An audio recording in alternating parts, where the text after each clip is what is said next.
To the third speaker, panelist on the panel, Mr. Danzin Dorje. You have the floor, sir. Thank you, Chairperson. I'm really excited to be here at this conference today because I've been a minority my whole life, actually. I grew up first as a Tibetan refugee in India. Then after high school, I was a college student in Delhi, where I didn't look anything like the other students. And finally, as an adult, I became an immigrant in America. So I've moved around a lot. So I know from personal experience that minorities don't ask for much. They usually want to be left alone so they can go to work and come home each day. And once their material needs are met, they try to keep some aspect of their culture alive in their home. These are simple needs. They don't strain the resources of any state, nor do they threaten the stability of society. To the contrary, minorities contribute so much to society, and in fact, to humanity at large. You would agree, most of the good food in the world comes from minorities. Especially in places like England or America or perhaps Geneva, minority cuisines save millions of people every day from continental food. Most of the good roads are built by minorities. The western portion of America's transcontinental railroad in the 19th century, for example, was built by Chinese laborers. The high-altitude roads in the Indian Himalayas were built by Tibetan refugees after 1959. More importantly, many of the scientific innovations come from minorities. Try imagining Silicon Valley without Indian Americans. You can't. But the most important contribution by minorities is not food, it's not roads, it's not even science and technology. It's the minority perspective. Minorities offer a new way to see the world, a window as well as a mirror through which a society can simultaneously see the world and see itself. I live in New York, a city made up of minorities. And we just elected Zohran Mamdani, the first Muslim mayor of a major American city. But I'm not going to quote him. I want to quote his father, Mahmoud Mamdani, who is a renowned scholar at Columbia University. He said that the minority is uniquely positioned to see the true nature of society, all of its flaws and all of its promises. That is the superpower of the minority, to be able to see society in its most naked form, and therefore to give us our most accurate diagnosis. So the lesson is obvious. All societies should embrace minorities, and states should empower them. Sadly, a growing number of states today are doing the opposite. From Europe to America to Africa, we're seeing a rise in exclusive nationalism and internal colonialism, where powerful but insecure states are disempowering and disenfranchising minorities. One place where minorities have been most persecuted is the People's Republic of China. Since 2012, Beijing has adopted a range of hardline policies that seek to achieve the wholesale conversion and forced assimilation of Tibetan, Uyghur, and Mongolian peoples into the Han ethnic group. All because the government believes that the only path to political stability is through cultural uniformity and ethnic homogeneity. That in order to ensure national stability, minority ethnic identities must disappear. In Xinjiang, Beijing has rounded up more than 1 million Uyghurs into detention camps.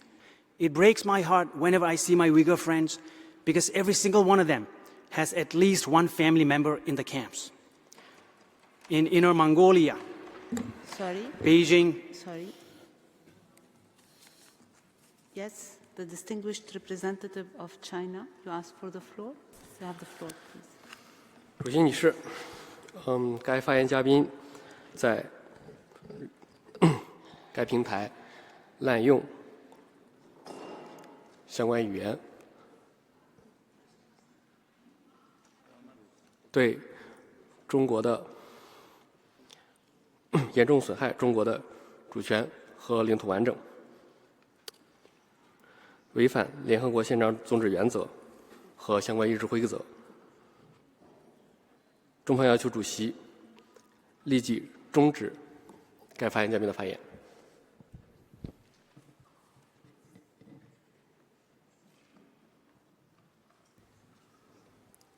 Thank you.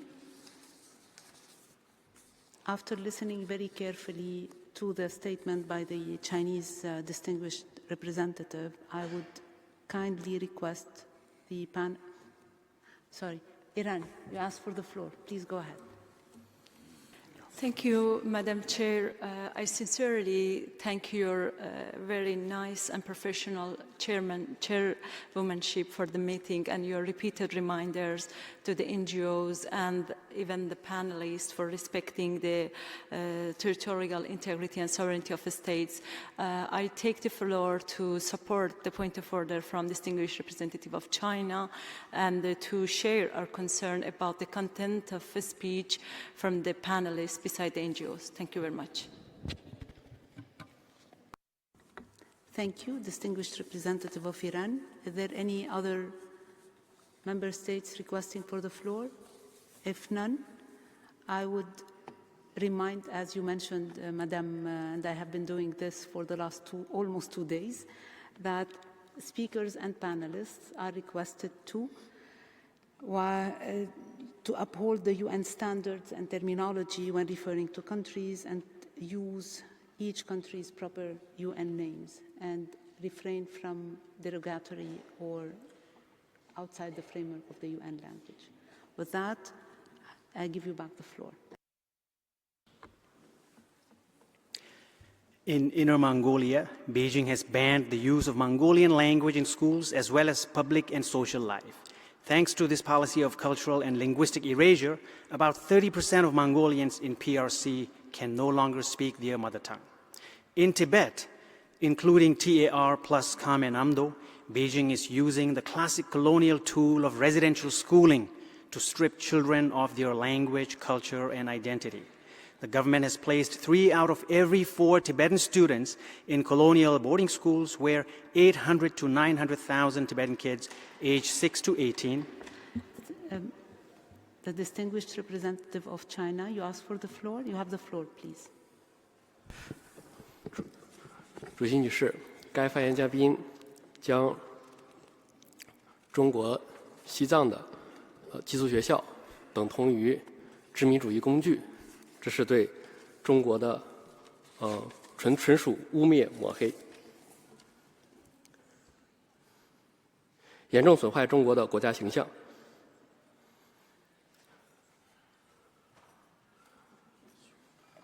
是对中国主权和领土完整的严重侵犯，违反联合国宪章宗旨和原则。中方再次要求终止该嘉宾的发言。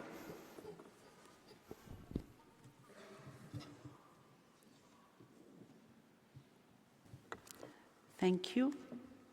Any other comments? Based on what we just heard, and in light of the rules and procedures, I call upon the panelists and the participants as well to respect UN core values and principles and uphold UN standards when referring to countries and territories. And please do refrain from any language in contradiction with this. With that, I give you back the floor. Thank you, Chairperson.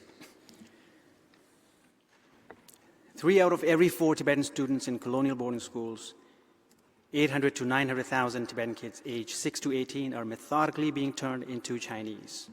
If this is news to you, I invite you to look up a report titled Separated from Their Families, Hidden from the World, China's Vast System of Colonial Boarding Schools Inside Tibet.